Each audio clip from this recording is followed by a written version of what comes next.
Hello everyone, welcome to YouTube channel exam warrior Guru. देखिए दोस्तों, जैसा कि आपको पता है कि आरआरबी एनटीपीसी के एग्जाम स्टार्ट हो गए हैं तथा ग्रुप डी का एग्जाम इसके बाद तुरंत लगने वाले हैं, जिसको देखते हुए हम आपको लगातार 40 महत्वपूर्ण जीके जीएस तथा करंट अफेयर के क्वेश्चन करा रहे हैं। उस सीरीज का ये हमारा दूसरा नंबर पार्ट है। अगर ये सीरीज आपको पसंद आती है तो आपको आगे का पार्ट दिए जाएंगे। दोस्तों चलिए बिना देर के स्टार्ट करते हैं आज का हमारा पहला क्वेश्चन। तो बताइए, इस पहले क्वेश्चन का आंसर आप लोग दीजिए। दोस्तों, भारत रत्न की शुरुआत कब से हुई है? ऑप्शन नंबर ए 2 जून 1954 है, 2 जून 1954 से। ऑप्शन नंबर बी 15 मार्च 1950 से। ऑप्शन नंबर सी 26 जनवरी 1950 से। या ऑप्शन नंबर डी 22 जुलाई 1950 से। बताइए इस क्वेश्चन का सही आंसर क्या होगा। तो चलिए इस क्वेश्चन का सही आंसर आपको बताते हैं। इस क्वेश्चन का सही आंसर ऑप्शन नंबर ए है 2 जून सन 1950 से हमारे देश में भारत रत्न, जो हमारा देश का सबसे बड़ा सर्वोच्च सम्मान होता है दोस्तों, वो शुरू किया गया था। आप लोग ये बताइए कि कमेंट बॉक्स में आप लोग ये बताइए कि सबसे पहले भारत रत्न किस व्यक्ति को दिया गया था। अब बात करते हैं दूसरे ऑप्शन की। तो 15 मार्च सन 1950 से हमारे भारत में योजना आयोग प्लानिंग कमीशन की शुरुआत की गई थी। 26 जनवरी 1950, जैसा कि आप सभी लोग जानते हैं, हमारा भारत देश गणतंत्र हुआ था। और 22 जुलाई सन 1947 को दोस्तों हमारे राष्ट्रीय तिरंगा झंडा जो है, हमारे राष्ट्रीय ध्वज को अपनाया गया था। नेक्स्ट क्वेश्चन ये रहा आपके सामने। इस क्वेश्चन का आंसर बताइए। इंग्लिश चैनल तैर कर पार करने वाली पहली महिला कौन है? Option number A S Vijay Lakshmi. Option number B है M Veer Lakshmi. Option number C Aarti Saha. या option number D Shivangi Singh. बताइए दोस्तों इस क्वेश्चन का सही आंसर क्या होगा। चलिए इसका आंसर आपको हम बता देते हैं। इस क्वेश्चन का सही आंसर है option number C Aarti Saha. अगर आपसे क्वेश्चन में ये पूछे कि इंग्लिश चैनल तैर कर पार करने वाले पहले व्यक्ति कौन है, तो आप ये उनको बताएंगे। अगर पहली महिला पूछे तो आरती साहा को बताएंगे, तथा अगर पहला व्यक्ति पूछे तो आप लोग मिहिर सेन को बताएंगे। अब अदर ऑप्शन को डिस्कस कर लेते हैं। जो एस विजय लक्ष्मी है, ये हमारे भारत की पहली महिला ग्रैंड मास्टर हैं शतरंज में दोस्तों। एम वीर लक्ष्मी हमारे भारत की पहली महिला एम्बुलेंस ड्राइवर हैं। बात करते हैं शिवांगी सिंह की, तो ये हमारे भारत की पहली लेफ्टिनेंट हैं, जो जिन्होंने अभी हाल ही में जो लड़ाकू विमान राफेल आया था, उनकी ये पायलट बनी थी। तो नेक्स्ट क्वेश्चन ये रहा आपके सामने। अगला क्वेश्चन का आंसर बताइए। किस रंग का विचलन सबसे अधिक होता है? ऑप्शन नंबर ए लाल। ऑप्शन नंबर बी नीला का। ऑप्शन नंबर सी बैगनी का। या ऑप्शन नंबर डी नारंगी का। बताइए इस क्वेश्चन का सही आंसर क्या होगा। तो चलिए इसका सही आंसर आपको बता देते हैं। इस क्वेश्चन का सही आंसर है ऑप्शन नंबर सी बैगनी रंग का विचलन सबसे ज़्यादा होता है। अब सबसे पहले आप ये समझिए दोस्तों कि विचलन का मतलब क्या होता है। जब किसी प्रकाश को किसी प्रिज्म से गुजारते हैं, मान लीजिए प्रिज्म हो गया, अगर यहाँ से एक टॉर्च मान लीजिए कि आप जलाते हैं या कोई भी प्रकाश इसमें जाती है, तो अपवर्तन के पश्चात, ठीक है, ये 7 रंगों में क्या हो जाती है, ऐसे ऐसे 7 रंगों में डिवाइड हो जाती है, जिसको हम बैनी ऑफ पिनाला हिंदी में कहते हैं और इंग्लिश में विग्योर कहते हैं। यानी VIBGOYR ऐसे करके होता है। तो इसका मतलब बैगनी रंग जो होता है सबसे ज़्यादा प्रकीर्णित होता है, मतलब फैलता है। तो जो सबसे ज़्यादा फैलेगा उसका विचलन सबसे ज़्यादा होगा। देखिए एक दूसरे के जो तरंगदैर्ध्य और आवृत्ति हैं, दोनों से क्या होते हैं, एक दूसरे के विपरीत होते हैं। तो चलिए इसका आंसर आपको पता चल गया। अब नेक्स्ट क्वेश्चन का आंसर आप लोग बताइए। इस क्वेश्चन का सही आंसर क्या होगा। विश्व का सबसे बड़ा स्टेडियम कौन सा है? Option number A Salt Lake stadium. Option number B Wankhede stadium. Option number C Sardar Patel stadium. बताइए दोस्तों। देखिए दोस्तों, आप लोग क्वेश्चन के नंबर पे मत जाइएगा, हम 30 से 40 क्वेश्चन आपको एकदम ऐसे ही करा देंगे। तो बताइए इन 3 ऑप्शनों में ही आपको आंसर मिल जाएंगे। तो चलिए इसका सही आंसर आपको बताते हैं। इस क्वेश्चन का सही आंसर ऑप्शन नंबर सी है सरदार पटेल स्टेडियम, जो गुजरात में अभी हाल ही में आए थे ट्रंप साहब। मोदी जी और ट्रंप साहब के बीच समझौता हुआ था, वही मोटेरा स्टेडियम है दोस्तों। इसमें 1,10,000 व्यक्ति बैठ करके और मैच देख सकते हैं। चलिए नेक्स्ट क्वेश्चन ये रहा आपके सामने। इस क्वेश्चन का सही आंसर आप लोग बताइए। आई एम नो मसीहा पुस्तक के लेखक कौन है? Option number A Shashi Tharoor. Option number B Chetan Bhagat, option number C Anupam Kher या option number D Sonu Sood. बताइए दोस्तों इस क्वेश्चन का सही आंसर क्या होगा। तो चलिए इसका सही आंसर बताते हैं। इस क्वेश्चन का सही आंसर है ऑप्शन नंबर डी सोनू सूद। जो भारतीय अभिनेता हैं सोनू सूद, जिनको हाल ही में एक पुरस्कार से नवाजा गया है। बताइए दोस्तों, कमेंट बॉक्स में आप लोग बताइएगा कि किस पुरस्कार से इनको सम्मानित किया गया है। चलिए नेक्स्ट क्वेश्चन ये रहा आपके सामने। इस क्वेश्चन का सही आंसर आप लोग बताइए। किस रोग के रोकथाम के लिए BCG का टीका लगाया जाता है। ऑप्शन नंबर ए चेचक के लिए, ऑप्शन नंबर बी TB के लिए, ऑप्शन सी पोलियो के लिए या ऑप्शन डी मलेरिया के लिए। बताइए इस क्वेश्चन का सही आंसर क्या होगा। चलिए इस क्वेश्चन का सही आंसर आपको बताते हैं। इस क्वेश्चन का सही आंसर है ऑप्शन नंबर बी TB के लिए। देखिए दोस्तों, BCG का फुल फॉर्म होता है बैसिलस काल्वेटर ग्रीन। इसमें TB, आप लोग कमेंट बॉक्स में बताइए कि TB रोग किसकी वजह से होता है। प्रोटोजोआ की वजह से, फंजाई की वजह से, वायरस की वजह से या जीवाणु की वजह से। बताइए दोस्तों इस क्वेश्चन का सही आंसर क्या होगा। नेक्स्ट क्वेश्चन यार आपके सामने, इसका आंसर बताइए आप लोग। साधारण बातचीत की तीव्रता डेसीबल में कितना होता है। पहले तो आप लोग ये समझ लीजिए कि ध्वनि की तीव्रता को हम लोग डेसीबल में मापते हैं। तो वही आपको बताना है कि जब आप लोग आपस में, आप या कोई भी या हम लोग आपस में किसी से नॉर्मल बातचीत करते हैं तो कितने से कितने डेसीबल तक वो बात होती है। ऑप्शन नंबर ए है 30 से 40 डेसीबल पर, ऑप्शन नंबर बी 50 से 60 डेसीबल पर, ऑप्शन नंबर सी 80 से 90 डेसीबल पर या ऑप्शन नंबर डी 100 से 110 डेसीबल पर। बताइए इसके क्वेश्चन का ये आंसर क्या होगा। तो चलिए इसका सही आंसर आपको बताते हैं। इस क्वेश्चन का सही आंसर ऑप्शन नंबर ए है 30 से 40 डेसीबल पर हम नॉर्मल बातचीत कर पाते हैं। अगर किसी से झगड़ा करना है या ज़ोर से बोलना है तो दोस्तों 50 से 60 डेसीबल पर बोलते हैं। और शादी विवाह के कार्यक्रम में जो DJ जाते हैं वो 80 से 90 डेसीबल पर होता है। तथा कल कारखाने जो की आवाज़ होती है, मशीनों की आवाज़ होती है दोस्तों कल कारखानों में या कंपनी वगैरह में, वो 100 से 110 डेसीबल की होती है। ये वेरी मोस्ट इम्पॉर्टेंट क्वेश्चन है जो आपके एग्जाम में पूछे जाते हैं। तो चलिए अगला क्वेश्चन का आंसर बताइए दोस्तों। इस क्वेश्चन का सही आंसर आप लोग बताइए। प्लासी का युद्ध किस सन में लड़ा गया था। ऑप्शन नंबर ए 1757 में, ऑप्शन बी 1764 ईस्वी में, ऑप्शन सी 1556 ईस्वी में या ऑप्शन नंबर डी 1857 ईस्वी में। बताइए इस क्वेश्चन का सही आंसर क्या होगा। ये वही एक्सपेक्टेड क्वेश्चन है दोस्तों जो आपके परीक्षा में पूछे जाते हैं या पूछे गए हैं। तो चलिए बताइए इस क्वेश्चन का सही आंसर क्या होगा।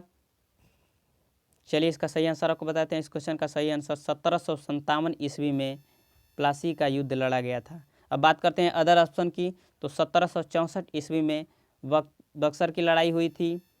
1556 ईस्वी में अकबर और हुमायूं के बीच लड़ाई हुई थी दोस्तों, पानीपत की द्वितीय लड़ाई जिसे कहते हैं। और 1857 आप सभी को पता है प्रथम स्वतंत्रता संग्राम बहादुर शाह जफर द्वितीय के नेतृत्व में किया गया था अंग्रेजों के विरुद्ध।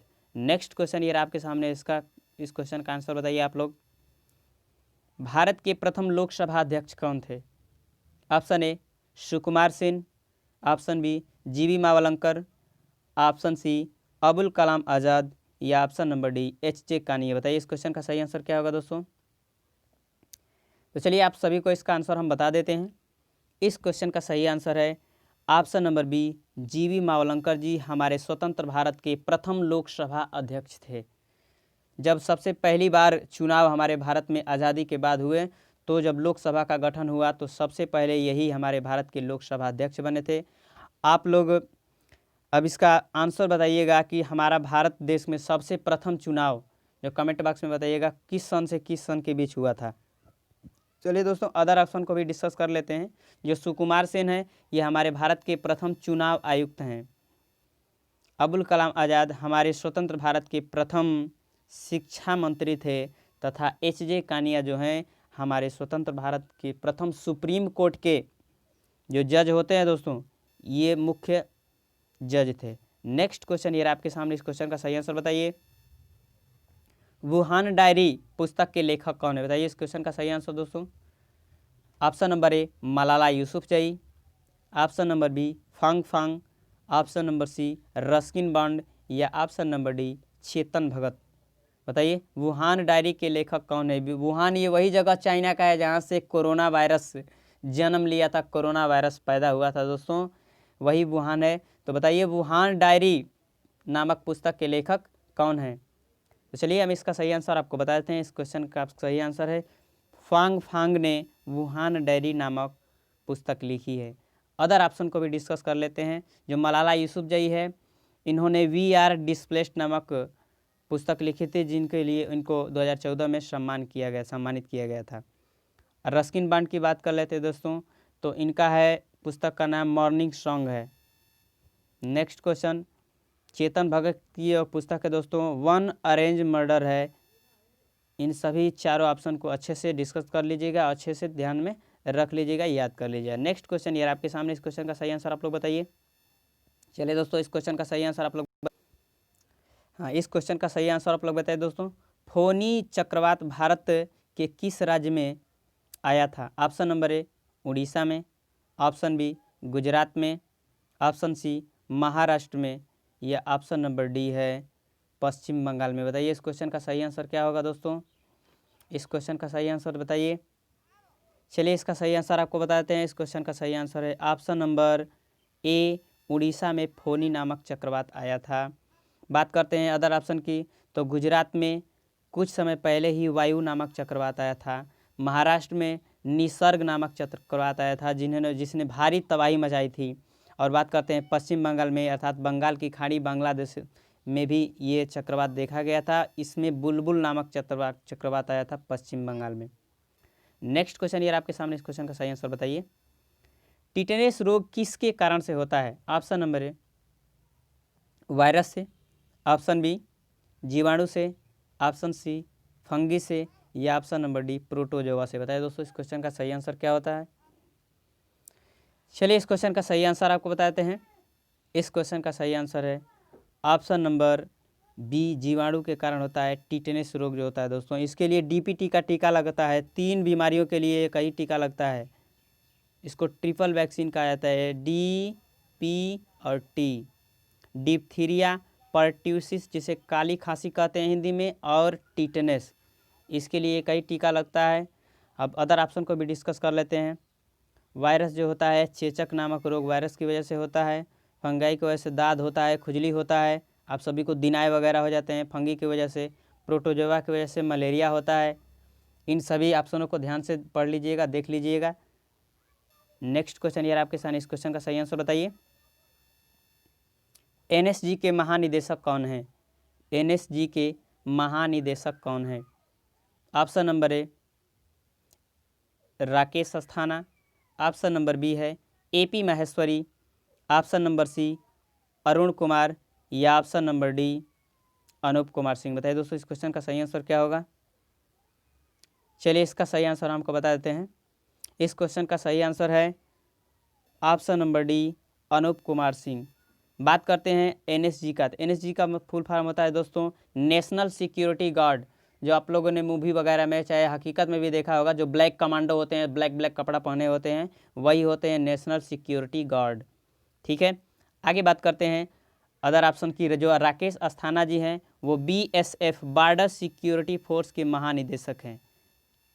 ठीक है दोस्तों, और अगला है एपी महेश्वरी, जिनका पूरा नाम है आनंद प्रकाश महेश्वरी। ये CRPF central reserve police force के ये क्या हैं? महानिदेशक हैं। आगे बात करते हैं अरुण कुमार की, तो ये दोस्तों रेलवे प्रोटेक्शन फोर्स के महानिदेशक हैं आरपीएफ के। नेक्स्ट क्वेश्चन ये आपके सामने, इस क्वेश्चन का सही आंसर बताइए आप लोग। कलमकारी चित्रकला निम्नलिखित में से किस राज्य से संबंधित है? देखिए दोस्तों हम एक क्वेश्चन से कई क्वेश्चन रिलेट करके आपको बता रहे हैं। आई होप आप लोग को ये एग्जाम में बहुत बेनिफिट करेगा। तो बताइए इस क्वेश्चन का सही आंसर क्या होगा?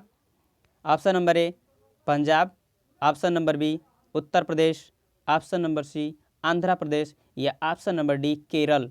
कलमकारी जो चित्रकला है दोस्तों वो किस राज्य से संबंधित है? तो चलिए इस क्वेश्चन का सही आंसर आपको बताते हैं। इस क्वेश्चन का सही आंसर आंध्र प्रदेश है। बात करते हैं पंजाब का, तो पंजाब में एक चित्रकला फेमस है दोस्तों, जिसका नाम है फुलकारी। फुलकारी, ठीक है दोस्तों, जो फुलकारी चित्रकला है ये कहाँ है? पंजाब में। बात करते हैं उत्तर प्रदेश की, तो अभी कुछ हाल ही में 28 से 29 तारीख को पूछा गया था आरआरबी एनटीपीसी में। जो चिकनकारी चित्रकला है दोस्तों, ये उत्तर प्रदेश से संबंधित है।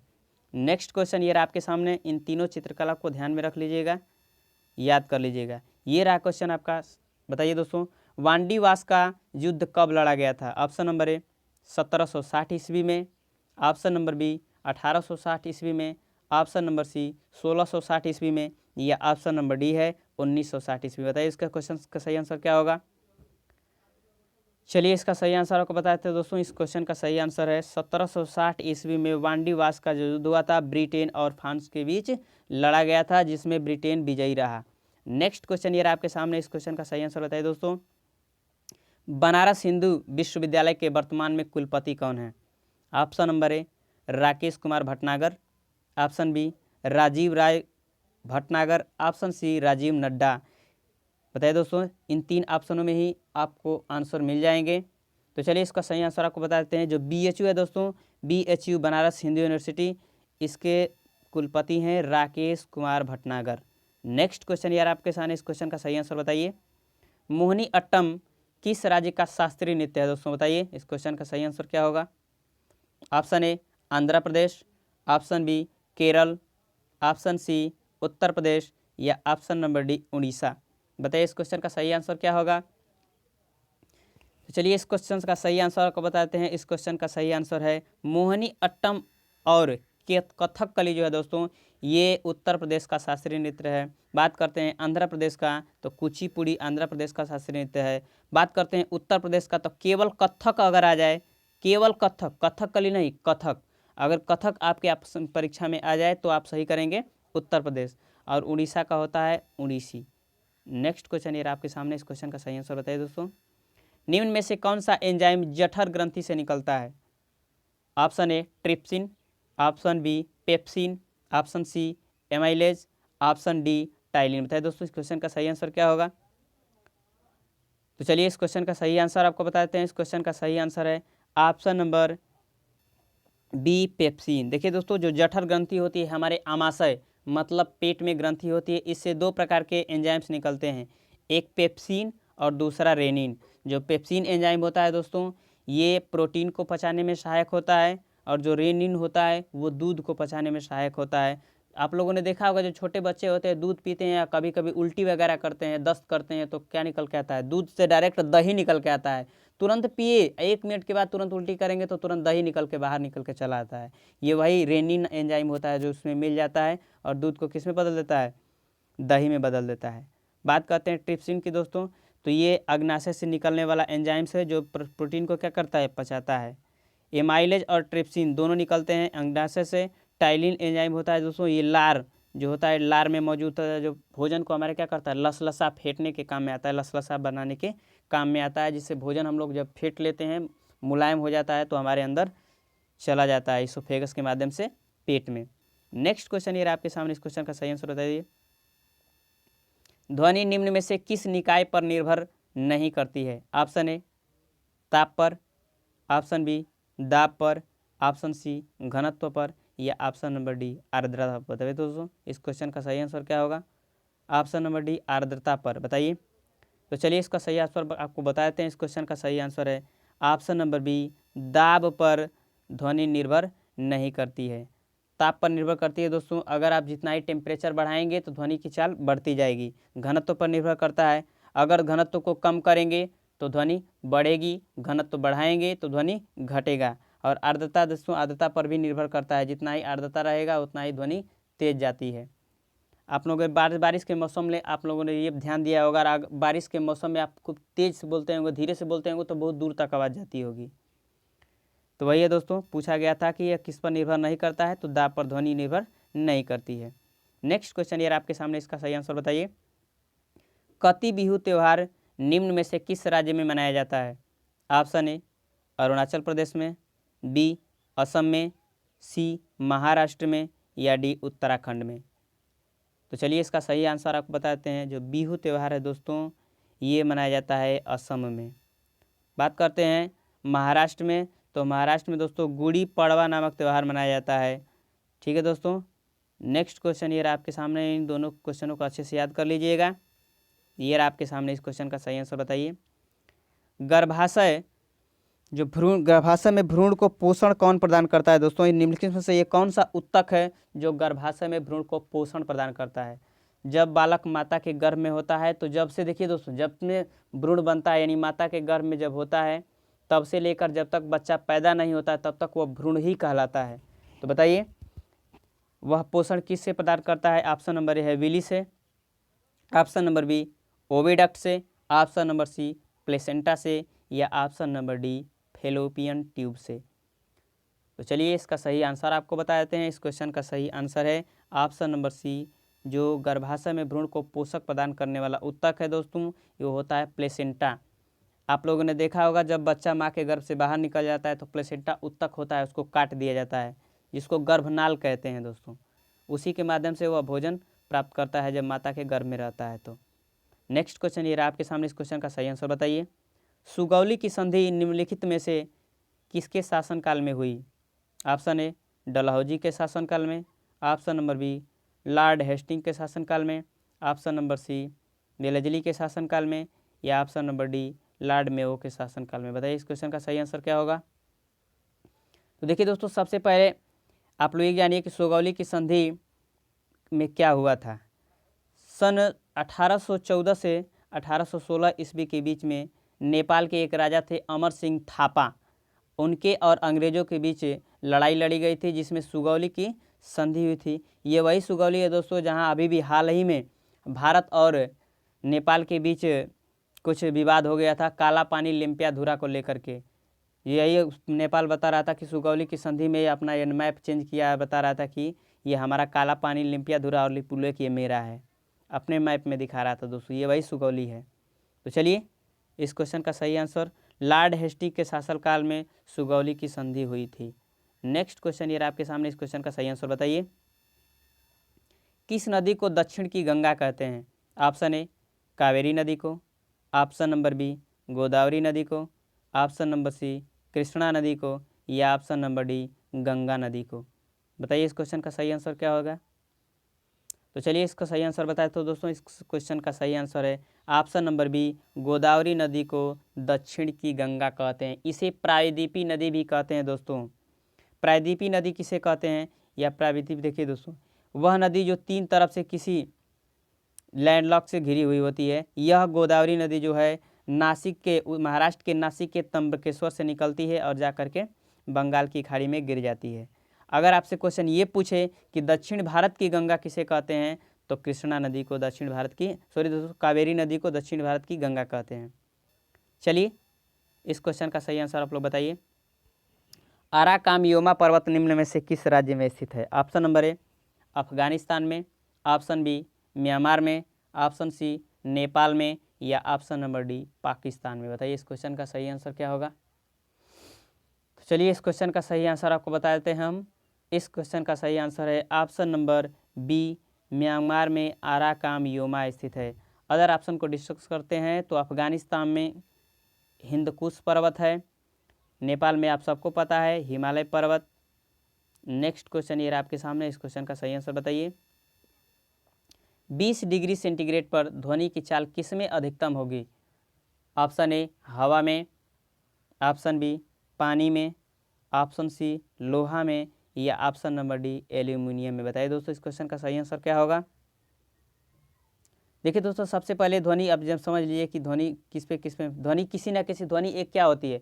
ध्वनि एक लॉन्गिट्यूडनल वेव होती है, एक अनुदैर्ध्य तरंग होती है, यानी जिन तरंगों को चलने के लिए किसी न किसी माध्यम की आवश्यकता होती है वो निर्वात में गमन नहीं करती। ये भी क्वेश्चन पूछा जाता है कि चंद्रमा पर अगर कोई आवाज़ हम बोलते हैं तो सुनाई देगा कि नहीं देगा? तो इस क्वेश्चन का सही आंसर होगा कि नहीं सुनाई देगा, क्योंकि वहाँ पे वायुमंडल ही नहीं है। यानी ध्वनि को ट्रैवल करने के लिए, एक स्थान से दूसरे स्थान पर तक जाने के लिए किसी न किसी माध्यम की आवश्यकता होती है, चाहे वो हवा हो, पानी हो, ठोस हो, कुछ भी हो। तो यही आपसे पूछा गया दोस्तों कि ध्वनि की चाल किस में अधिकतम होती है? तो ध्वनि की चाल ठोस में सबसे ज़्यादा होती है, द्रव में उससे थोड़ा सा कम होती है, और सबसे कम वायु में होती है, अर्थात गैस में होती है दोस्तों। तो इसका सही आंसर आपका होगा कि देखिए ठोस में तो आपको बता दिए कि ध्वनि की चाल ठोस में सबसे ज़्यादा होती है, लेकिन ठोस में दो ठो दिया है ऑप्शन, एक लोहा एक एल्युमिनियम। अब इसमें से आपको चूज करना है कि इसमें कौन सा आंसर होगा। तो इसमें आपका आंसर होगा एल्यूमिनियम। एल्युमिनियम देख तो दोस्तों, एल्युमिनियम में ध्वनि की चाल अधिकतम होती है। अब आप लोगों ने देखा होगा कि जो बैंड पार्टी वाले होते हैं, जो हार्न होता है अक्सर करके एल्युमिनियम का ही वो लगाए रहते हैं, इस वजह से कि ध्वनि क्या जाए, दूर तक जाए। ठीक है दोस्तों, तो एल्युमिनियम जो धातु होता है उसमें ध्वनि की चाल सबसे अधिकतम होती है, 64-20 होती है। 64-20 बताते हैं आपको, 64-20। ठीक है दोस्तों, मीटर पर सेकेंड होती है। नेक्स्ट क्वेश्चन यार आपके सामने, इस क्वेश्चन का सही आंसर बताइए। भारत के किस राज्य में सबसे पहले पूर्ण लॉकडाउन लगाया गया था? बताइए इस क्वेश्चन का सही आंसर क्या होगा। चलिए दोस्तों, इस क्वेश्चन का सही आंसर आपको बताते हैं। आप सभी को पता है कि कोरोना की वजह से पूरे देश में लॉकडाउन लगा था, तो आपको ये बताना है कि सबसे पहले पूर्ण लॉकडाउन अपने यहाँ किस राज्य ने लगाया था। ऑप्शन नंबर, इस क्वेश्चन का सही आंसर है ऑप्शन नंबर सी, राजस्थान। ठीक है दोस्तों, बात करते हैं केरल की। तो कोरोना का सबसे पहला मामला, जो सबसे पहला केस आया था वो केरल में आया था, और कोरोना की वजह से प्रथम जो मृत्यु हुई थी दोस्तों वो कर्नाटक में हुई थी। ये सभी क्वेश्चन जो very very most important question है दोस्तों, जो आपके परीक्षा में हर हाल में पूछे ही जाएंगे। ठीक है दोस्तों, और बात करते हैं हरियाणा की। तो अपने राज्य में पेंडेमिक घोषित करने वाला, इसको महामारी घोषित करने वाला हमारा भारत का पहला राज्य कौन है? हरियाणा है। आप लोग कमेंट बॉक्स में यह क्वेश्चन का आंसर दीजिएगा कि जो WHO है दोस्तों, उसने किस तारीख को इस बीमारी को महामारी घोषित किया था, यानी पेंडेमिक घोषित किया गया था। चलिए दोस्तों, बात आई है जब महामारी की, तो आपको बता ही देते हैं। महामारी देखिए दोस्तों, बीमारियाँ 3 प्रकार की होती हैं। एक एंडेमिक बीमारी होती है, एक एपिडेमिक बीमारी होती है, एक पेंडेमिक बीमारी होती है। ठीक है दोस्तों, तो एंडेमिक बीमारी वो होती है जो किसी एक पर्टिकुलर स्थान से शुरू होकर के और उसके आसपास के क्षेत्रों तक ही सीमित रह गई और वह बीमारी ख़त्म हो गई, इसे हम एंडेमिक बीमारी कहते हैं। और एपिडेमिक बीमारी किसे कहते हैं दोस्तों? वह बीमारी जो किसी पर्टिकुलर स्थान से, एक स्थान से स्टार्ट हुई और स्टार्ट होते होते उस पूरे क्षेत्र को, पूरे राज्य को, पूरे देश तक चली गई, उसे हम कहते हैं एपिडेमिक बीमारी। और पेंडेमिक बीमारी किसे कहते हैं? वह बीमारी जो किसी एक स्थान से शुरू होकर के पूरी दुनिया में फैल गई, उस बीमारी को हम कहते हैं पेंडेमिक बीमारी, जिसे महामारी कहते हैं दोस्तों। तो आई होप ये सभी क्वेश्चन आप लोग को समझ में आ गए होंगे। नेक्स्ट क्वेश्चन ये आपके सामने, इस क्वेश्चन का सही आंसर बताइए। बेरूत किस देश की राजधानी है जो हाल ही में हुए भीषण विस्फोट के कारण चर्चा में रहा? ऑप्शन नंबर ए, लीबिया का। ऑप्शन नंबर बी, लेबनान की राजधानी। ऑप्शन नंबर सी, ओमान की। या ऑप्शन नंबर डी, कतर की। बताइए इस क्वेश्चन का सही आंसर क्या होगा। तो चलिए इस क्वेश्चन का सही आंसर आपको बताते हैं दोस्तों। इस क्वेश्चन का सही आंसर है ऑप्शन नंबर बी, लेबनान की राजधानी बेरूत है, जो हाल ही में अमोनियम नाइट्रेट वहाँ पे दोस्तों, अमोनियम नाइट्रेट के विस्फोट से बहुत बहुत बहुत बड़ी, बहुत ज़्यादा मात्रा में त्रासदी हुई थी, और कहा जाता है कि इसकी गूंज 200, लगभग 200 किलोमीटर तक मापी गई थी। तो ये बहुत ही मोस्ट इंपॉर्टेंट क्वेश्चन है, इसको अच्छे से आप लोग ध्यान में रखिएगा। नेक्स्ट क्वेश्चन ये आपके सामने, इस क्वेश्चन का सही आंसर बताइए। हाल ही में किस राज्य में अम्मा कैंटीन की शुरुआत हुई है? Option A, Tamil Nadu. Option B, Kerala. Option C, Rajasthan. Option D, Orissa. या ऑप्शन नंबर ई, बिहार। इसमें 5 ऑप्शन है दोस्तों, पाँचों में से आपका कौन सा आंसर होगा करेक्ट, आप लोग बताइए। तो चलिए इसको आंसर हम आपको बता देते हैं। इस क्वेश्चन का सही आंसर ऑप्शन नंबर ए, तमिलनाडु में अम्मा कैंटीन नामक, ठीक है, योजना की शुरुआत की गई है दोस्तों। आप बताइए राजस्थान का बात कर लेते हैं। तो राजस्थान में इंदिरा रसोई योजना की शुरुआत की गई है दोस्तों। नेक्स्ट क्वेश्चन ये आपके सामने, इस क्वेश्चन का सही आंसर आप लोग बताइए। पानी में हाइड्रोजन तथा ऑक्सीजन के द्रव्यमान का अनुपात कितना है? बताइए दोस्तों, इस क्वेश्चन का सही आंसर क्या होगा। ऑप्शन ए, 3.1, सॉरी दोस्तों, 3:1। Option B, 1:8। Option C, 8:1। या ऑप्शन नंबर डी, 1:2। हाइड्रोजन तथा ऑक्सीजन के परमाणुओं का अनुपात नहीं बताना है आपको, द्रव्यमान का अनुपात बताना है दोस्तों। ठीक है, तो बात करते हैं सबसे पहले इस क्वेश्चन के बारे में। तो देखिए, सबसे पहले तो आपको हाइड्रोजन का फार्मूला और ऑक्सीजन को मिला करके जो फार्मूला होता है, एक कंपाउंड बनता है पानी, उसका फार्मूला आपको याद होना चाहिए। तो इसका फार्मूला होता है H2O। आप सभी को पता होगा, पानी का फार्मूला H2O होता है। अब बात करते हैं इसके परमाणु द्रव्यमान की। तो हाइड्रोजन का परमाणु द्रव्यमान 1 होता है, तो इसमें 2 हाइड्रोजन है, तो 2 परमाणु द्रव्यमान हो जाएगा। अनुपात है ऑक्सीजन का परमाणु क्रमांक 16 होता है, इसका परमाणु द्रव्यमान होता है दोस्तों 8 होता है, और इसका परमाणु द्रव्यमान होता है 16। ठीक है दोस्तों, अब इन दोनों को आप कटाइए, कट जाएगा 1 संबंधे 8। ठीक है, तो पानी में हाइड्रोजन तथा ऑक्सीजन के द्रव्यमान का अनुपात होता है 1 संबंधे 8, 1:8 में होता है दोस्तों। नेक्स्ट क्वेश्चन ये रहा आपके सामने, इस क्वेश्चन का सही आंसर बताइए। निम्न में से कौन सी अंतःस्रावी ग्रंथि, ठीक है दोस्तों, कौन सी अंतःस्रावी ग्रंथि का हिस्सा नहीं है? ऑप्शन नंबर ए आपके पास है लार ग्रंथि, ऑप्शन नंबर बी एड्रिनल ग्रंथि, या ऑप्शन नंबर सी थाइमस ग्रंथि। बताइए इस क्वेश्चन का सही आंसर क्या होगा? तो चलिए इस क्वेश्चन का सही आंसर आपको बताते हैं। इस क्वेश्चन का सही आंसर है ऑप्शन नंबर ए लार ग्रंथि। ये नलिका विहीन ग्रंथि होती है दोस्तों। जो अंतःस्रावी ग्रंथियाँ होती हैं वो नलिका विहीन होती हैं, और जो बाह्यस्रावी ग्रंथियाँ होती हैं वो नलिका युक्त ग्रंथियाँ होती हैं। तो आपसे ये पूछा है कि कौन सा अंतःस्रावी का हिस्सा नहीं है, तो लार ग्रंथि अंतःस्रावी का हिस्सा नहीं है। नेक्स्ट क्वेश्चन यार आपके सामने, इस क्वेश्चन का सही आंसर बताइए। कांग्रेस ने निम्न में से किस अधिवेशन में पूर्ण स्वराज की घोषणा की? ठीक है, ऑप्शन नंबर ए है 1929 लाहौर में, ऑप्शन नंबर बी 1924 बेलगांव में, ऑप्शन नंबर सी 1920 नागपुर के अधिवेशन में, या ऑप्शन नंबर डी है दोस्तों 1925 के कानपुर के अधिवेशन में। बताइए इस क्वेश्चन का सही आंसर क्या होगा? तो चलिए इस क्वेश्चन का सही आंसर आपको बताते हैं। इस क्वेश्चन का सही आंसर है ऑप्शन नंबर ए, सन 1929 ईस्वी में कांग्रेस ने लाहौर में पूर्ण स्वराज की घोषणा की, जिसकी अध्यक्षता पंडित जवाहरलाल नेहरू ने की थी। अब अदर ऑप्शन को डिस्कस कर लेते हैं। जो 1924 बेलगांव कर्नाटक में है दोस्तों, इसका अध्यक्षता महात्मा गांधी जी ने किया था। 1920 में दोस्तों नागपुर में अधिवेशन हुआ था, और 1925 का जो दोस्तों है ये अधिवेशन, इसको सरोजनी नायडू की अध्यक्षता में संपन्न कराया गया था। नेक्स्ट क्वेश्चन यार आपके सामने, इस क्वेश्चन का सही आंसर बताइए। किस विटामिन को गर्म करने पर ख़त्म हो जाती है? Vitamin A, option B vitamin D है, ऑप्शन सी विटामिन बी, या option number D vitamin K. बताइए दोस्तों इस क्वेश्चन का सही आंसर क्या होगा? तो चलिए इसका सही आंसर आपको बताते हैं। इस क्वेश्चन का सही आंसर है ऑप्शन नंबर बी। देखिए दोस्तों, घुलनशीलता के आधार पर विटामिनों को 2 भागों में डिवाइड किया गया है। एक है दोस्तों पानी में घुलनशील, और एक होता है वसा में घुलनशील। तो जो पानी में घुलनशील होते हैं विटामिन बी और विटामिन सी होते हैं, और बाकी ए डी ई के ये विटामिन होते हैं जो दोस्तों ये वसा में घुलनशील होते हैं। तो चलिए इस क्वेश्चन का सही आंसर आप लोग बताइए। निम्न में से किस राज्य में वनों की प्रतिशत अधिक है? बताइए, option number A Madhya Pradesh, option B आपके सामने है उत्तर प्रदेश, ऑप्शन सी मिजोरम, या ऑप्शन नंबर डी असम। बताइए इस क्वेश्चन का सही आंसर क्या होगा दोस्तों?